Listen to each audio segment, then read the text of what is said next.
And so we have in front of you the top 10 scores in the junior speeches this year. Imagine working in a factory for 11 hours a day, 7 days a week, tending machinery until a bell rang that told you could stop working. Imagine going home to a boarding school owned by your employers where they controlled what you could do by enforcing a strict list of rules. You can't talk during work, and the mill owners control when you wake up in the morning, when you eat your meals, and when you go to bed. Imagine having to deal with the constant threat of getting hurt at work by getting your hands or hair caught in the machinery. You get paid 47 cents a day. Have you ever been to New York City? The dazzling lights and electric sounds of the busy streets overwhelm as you step from the shadow of a beautiful skyscraper. The world is at your fingertips in the city where dreams are made. Now take yourself back in time, to the year 1932. America is in the midst of the Great Depression, and once fabulous New York is overrun with poverty and despair. This is where our story begins, when one millionaire changed American history. John D. Rockefeller was that man. He financed the building of Radio City Music Hall in the heart of New York City. Shortly after the founding of America, there emerged people who spoke up for groups who had been badly neglected under the promise of the Declaration of Independence and the U.S. Constitution. These protesters invoked the key principles of our founding documents to demand their own natural and inalienable rights. In demanding women's right to vote, Elizabeth Cady Stanton spoke of the great truth that no just government can be formed without the consent of the governed.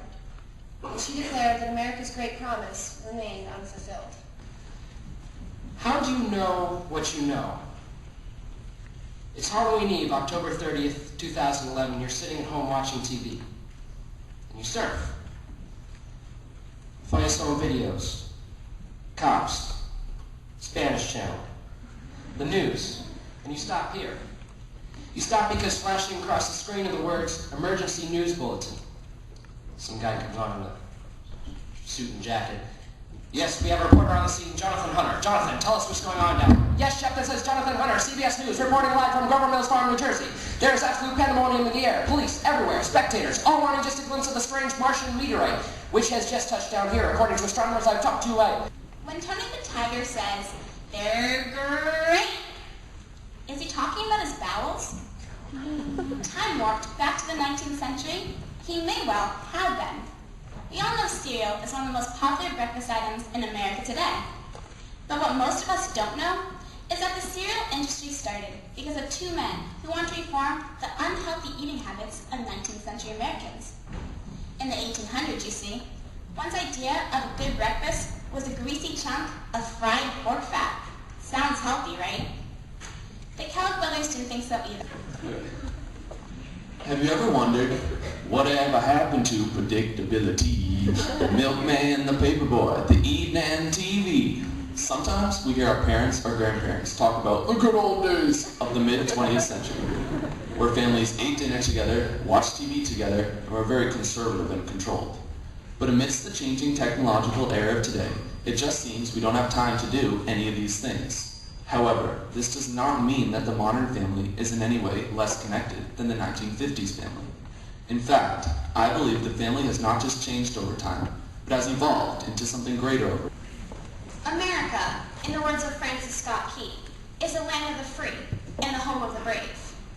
If this is true, then why were 250,000 people banned from entering the country in just 50 years?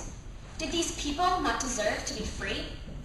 They had left everything they had known to travel over thousands of miles of treacherous ocean to embrace a new life in an unknown land.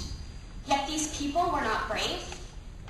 America's immigration policies in the late 19th and early 20th centuries were rooted in discrimination.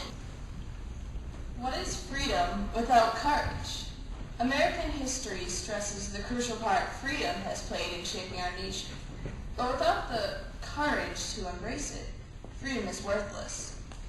Amelia Earhart defined courage as the payment for each time we make a choice. In the midst of the male-dominated early 1900s, Earhart burst forth like a breath of fresh air in her revolutionary expression of American freedom.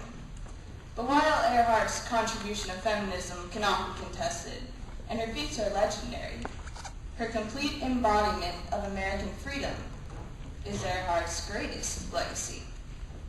Why would a film be banned? By today's standards, the film must be outrageously offensive to at least one group of people.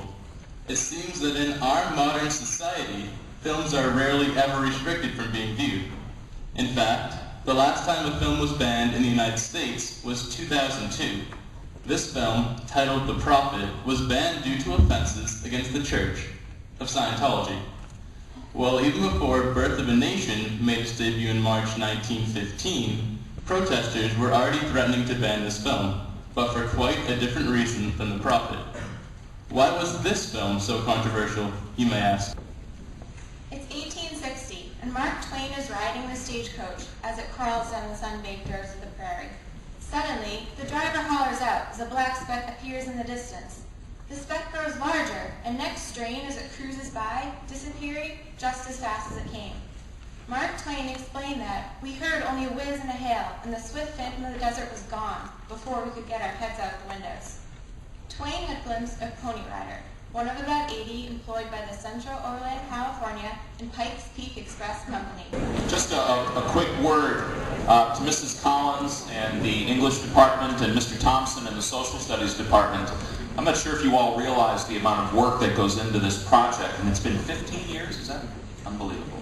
I just want to thank you for all the work you do and for the juniors and for the future speakers and for the group gathered behind me. Just a fabulous job. Thank you for keeping this tradition